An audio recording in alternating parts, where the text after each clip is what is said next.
di nuyu waa Richard-Toll yëpp moom mooy le président de la République mooy secrétaire général Macky Sall moom nag li dégg njaag mooy njaag ndax ku ma xam-xam ne man j'ai fait partie de la mouvance présidentielle Macky lay liggéeyal ci parti la bokk APR la bokk mais nag dama am lu ma bëgg te je crois que ci biir mouvance présidentielle laa ko war a bëggee dafa la war a taxawee foofu laa koy laajee. may beneen nga ñëw tuuti waaw. imam yi nga xam ne tey ñoo fi nekk imam mu Richard-Toll yëpp ku xam weeru bi ñu nekk nga xam ne weeru Bourde la fan yii fanu Bourde la. ana beneen téléphone bi. tey jii sax la ñu war a tëj Bourde bi imam Ndiaga Sall mii teew représenté fi tous les imams de Richard-Toll. manifestation bi rek boo fi bàyyi woon boobu léegi mais ña nga toog di ko xaar mu tëj ko suñu sëriñ nag Thierno Yaya Ba ci ndigalam moom la ñu ubbee cérémonie bi ndax moom nag moom mooy yore caabi gi mooy naan dem leen wala toog leen ci ndigalam lañ fi teew tey ma am nag ku mat sëriñ bu mag kilifa bu mag mu ki nga xam ne tey daara Richard-Toll yëpp moo leen représenté mu Thierno Day Sy muy représentant Thierno Samassa ku ko xam-xam ne xamul lu dul alxuraan suba ba ngoon alxuraan lay wax alxuraan mooy dundam alxuraan mooy addunaam imaamu Ndiaw imaamu Ndiaye bu ma limee dama juum mais tey imam yëpp gis naa fi tey ñu ngi fi tewee délégué de quartier yi yore nañ fi délégation bu rëy yore nañ fi délégation bu rëy délégation bu mag maa ngi leen di sant bu baax a baax sama jigéen Baye Diallo mi ngi woon ci délégation bi. maa ngi koy remercier di ko gërëm bu baax a baax sama sœur Mariam Sow Dieye yónnee na ma délégation bu mat délégation bu baax fi kàll teewee na fi te loolu kontaan naa ci trop Ousmane Lom di sama rak yónnee na fi délégation maa ngi koy gërëm di ko sant opposition bi toute l'opposition réunie nga xam ne ñun ñoo leen invité woon joxoon na leen ay carte d'invitation ñoom ñëpp ñu ngi fi teewee tey parce que xam nañu Richard-Toll moo aye à travers Khalil c'est la commune de Richard-Toll et ngërëm li moom dafa yaatu trop. Ahmed Tidiane Diallo envoyé na ma délégation bu rëy moom ak Ibrahima Sow li nga xam ne moom mooy yore cadre parti bi au niveau du département de Dagana. mais damay remercier aussi le préfet du département de Dagana. may remercier particulièrement la police de Richard-Toll parce que lu tax loolu bu ñu mënee taxaw fii en toute sécurité ñoom ñoo ko waral et ñi ma am na fi ay invités yoo xam ni ñu ngi jógee ba Dakar ñu ngi sama waa kër soxna samay borom ñoom ñëpp teewee nañ fi tey kenn desul maa ngi leen di gërëm bu baax a baax seen teewaay parce que dañuy indi mobilisation bu rëy ñoo tax bi ma leen gisee sax dina xaw bett tuuti. Fambaye Adi sama jigéen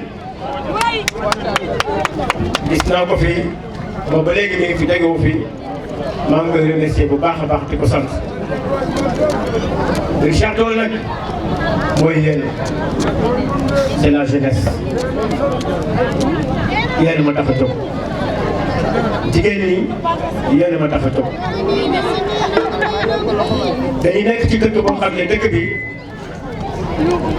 dafa amoon benn botaniste bu ñuy wax Richard boo xam ni dafi ñëwoon en 1822 gouverneur bu ñuy wax Baron Roger installé ko fi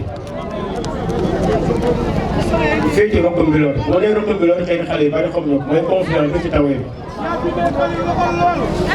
ñoo nga ñëw kooku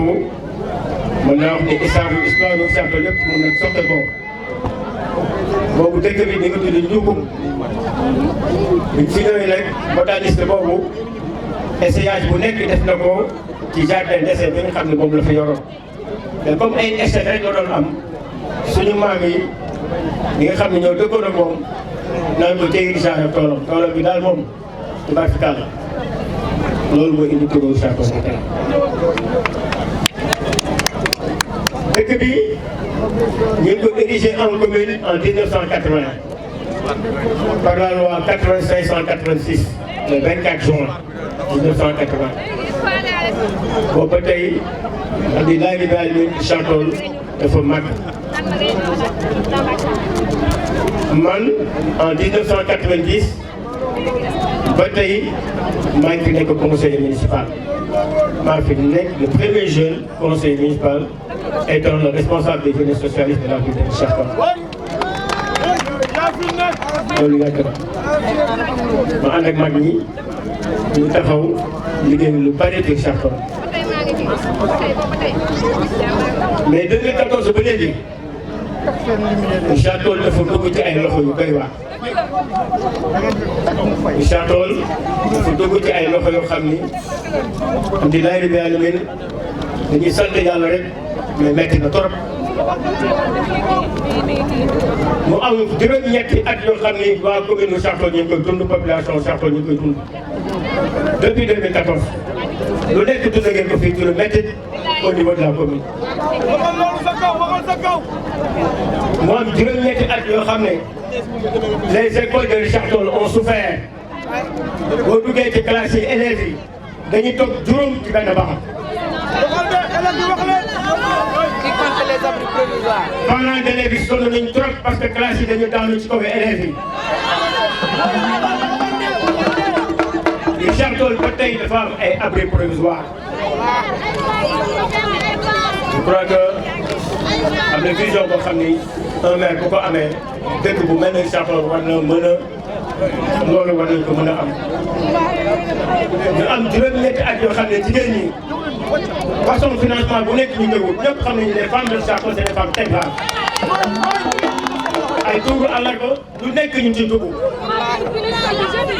mais kenn accompagné wu leen kenn gunge wu leen. Sarto ba fi ñëwee à 3 heures du matin 4 heures du matin jigéen ñi ngay gis ci kaw tëli bi ñuy daw di jaay jóg lañ seen kër. jigéen ñi jàmbaar ñooy dañ leen war a jàppale. dañ leen war a jàppale dañ leen war a accompagner. la jeunesse ngeen am ñu leen def le chantage ci coupe du maire depuis 8 ans mënu leen ko am. depuis 8 ans vous avez des difficultés ci li nga xam ne yéen a ko moom. c'est une subvention de la commune pour organiser la coupe du maire ngeen am problème bu rëy mënu leen ko am ba tey. les étudiants ak bu nekk ñu génne leen ci mbedd mi muy Dakar muy Ndar ak fu mu nekk ñu génne leen génne seen ay bagages yi.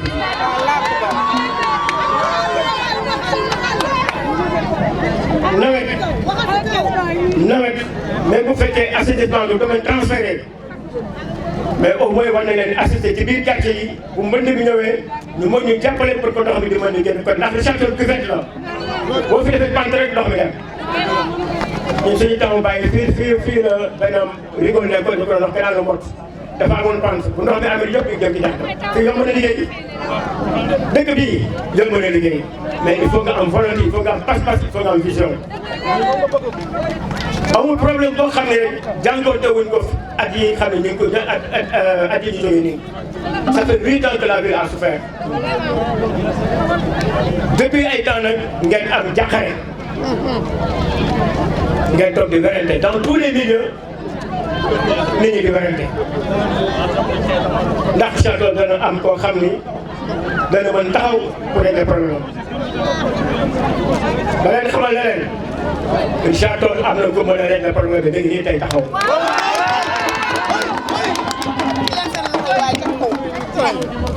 dama ne ci avenue bii tey nga xam ne seen avenue mythique. Jamba Daw.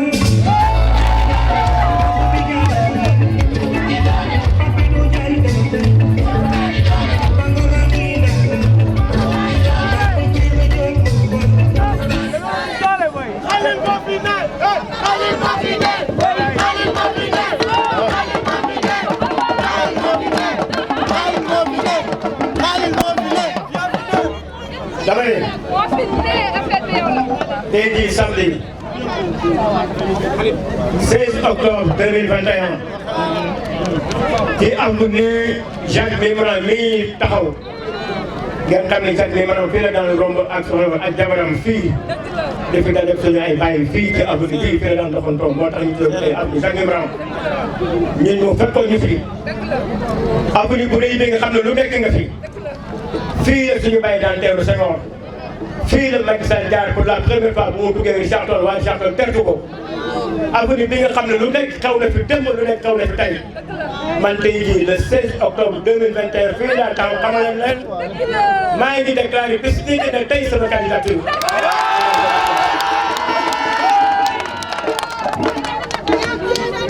les solutions. dafa am. jeunesse bi il y a de cela 15 jours la jeunesse du parti exprimé nañ ko Sénégal yëpp di ko dégg def nañu une forte mobilisation pour wane ne dafa jot ñun jeunes yi difficulté yi ñu am xale rek moo ñu mën a régler.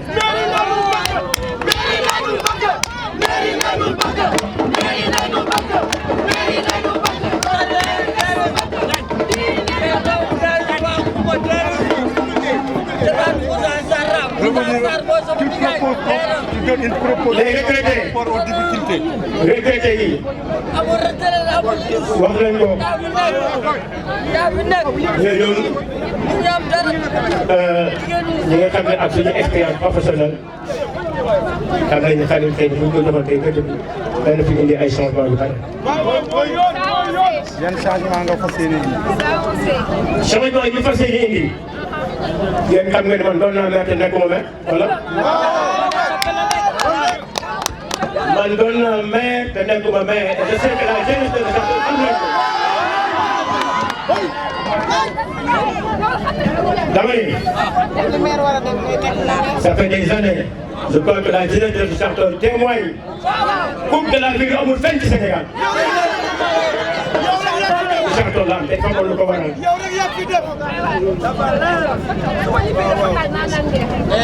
hôpital yi bés bu nekkee dégguñu ci. je crois que dañu nekk ci jamono pandémie li ma fi def ci Richard Toll ci période corona bi oto sax joxe naa fi pour mu nekk fi toute la période pour mu jàppale population ay xale Richard Toll jóge nañ fi di dem Espagne ñu bloqué leen pour des problèmes de passeport pour 23 jeunes j'ai réglé ces problèmes de passeport bu ma limee damay juum ndax bari na bari na parce que démb gars yi am na classe bu fi lakk ñaari classe yu fi lakk ñaari classe yi maa ko tabax dëgg la wala dëgg.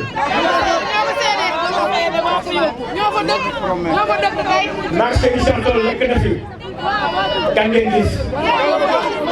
commerçant yaa ngi teew bay tabaski la loolu ma ñëw ak sama doole li ma am as tuut bokk ak ñoom dama ni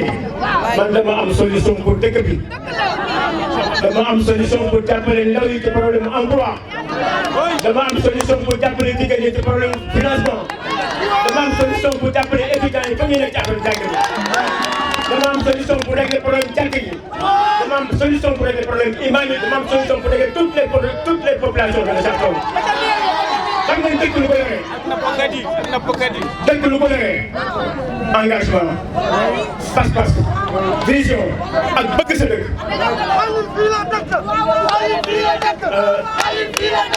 xam nga ni Richard Toll yàlla dafa def Richard Toll yàlla dafa def dëkk bu cosmopolite la mooy maanaam dëkk dox daje la Richard Toll dëkk Carrefour la. En 1922, Richard Toll ne faisait pas 3000 habitants. 800 habitants ñoo nekkoon ci dëkk bi. ñi ci def ñëpp ñu fi doon ñoo leen di dem ay commerçants ay éleveurs ay agriculteurs ñooñu tey ñoo fi doonoon suñu ay bàjjan suñu ay nijaay bu déglu mel nii.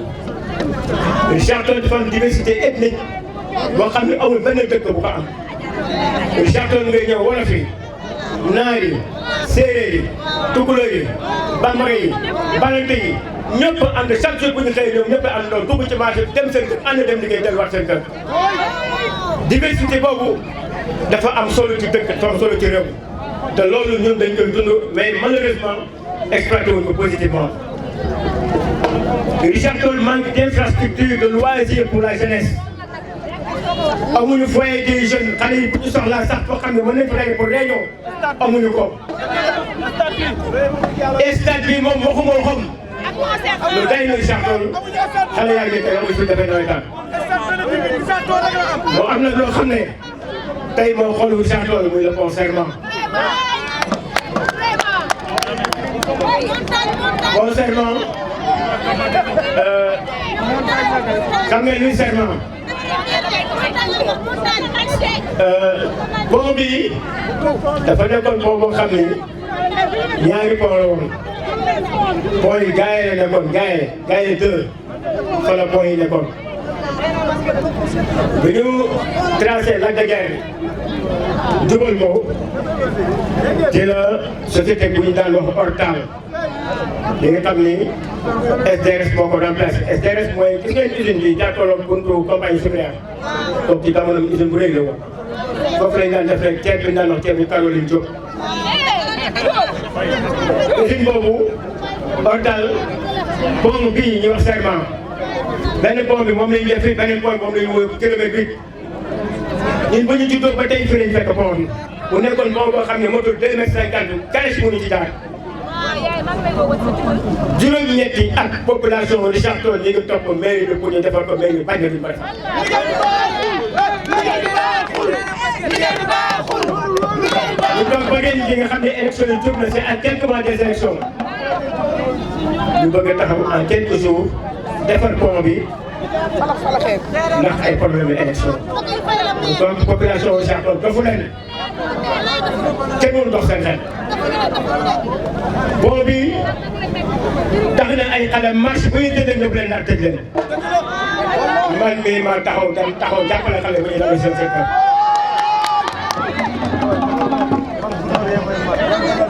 mais tey jii Richard Toll yor mënuñu ko wax moo tax dafa jóg may woote nag di woo képp koo xam ne jàpp nga ne Richard Toll moo nekk sa xol moo xam politicien nga ak loo mën a doon moo xam ne jaay fi romb di dem nañu ñëw ñu ànd la main dans la main. la main dans la main pour ñu ñëw defar suñu dëkk. naam am na ay candidats yu bare ku mu nekk nga samp sa ngën na noonu la mais nag nañu xam ne la dispersion ne nous arrange pas. bu nekk jaar sa mbedd baaxul ci ñun baaxul ci dëkk bi nañu dajale ko ñu ànd ñu waxtaan suñu biir ñu toog même bu doon un candidat consensuel ñu def ko mën taxaw defar dëkk loolu mooy dëkk. mbir nag dafa am nit ñaari mbir moo am ñeme wala ragal ñeme wala ragal boo ñemee nag jàpp ne ça est inscrit dans l'histoire ñun nag dañoo taxaw wax na sax ñeme te dañoo taxaw Richard Toll lu ñu jaral Richard Toll lu ñu jaral taxaw nañu ànd ak suñu autorité yi ba vraiment li nga xam ne moom lañ fi bëgg suñu borom def na ko ñu mën a defal kon maa ngi woote toutes les populations de Richard Toll à ce que ñu jàppale ñu ci li nga xam ne moom lañ jëm ci élection yi ngeen jiitu ñu bootu seen gannaaw pour mën jël dëkk bi defar ko ànd ak yéen Richard Toll mën a naat li ñu Macky Sall sant te mu koy sant képp koo xam ne yaa ngi ci gannaawam mooy liggéey ngir sa gox na la jaral lu nekk mais nag mënuloo jël dëkk bi mbubuyoo dëkk bi demal dëkk bi faale wu leen mais bu élection jotee dinaa ne wane man lañ fi samp par la force. moom yaakaar ne nag yéen a ngi tànn seen njiit yéen yéen daan seen nit te may gàcce gi léegi yaakaar naa ne léegi Sénégal kenn dootu fi jàng kenn wote Sénégal kenn dootu fi jàng kenn wote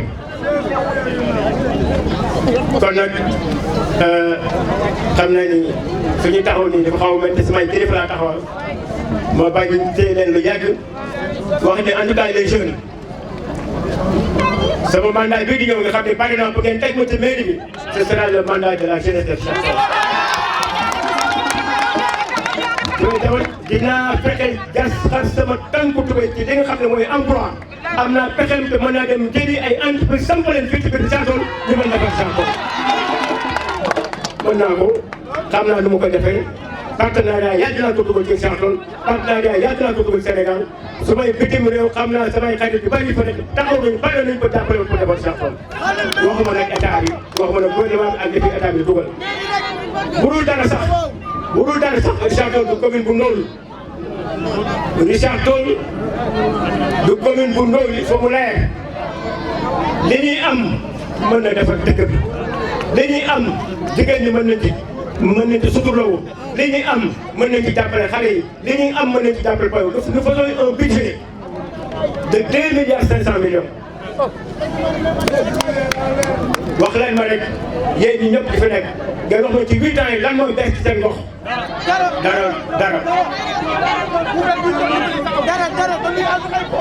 dara bés xool léegi nag dafa am ci liñ jëm dafa nekk lu sérieux c'est le choix du leader qui va mener ce combat à Richard Toll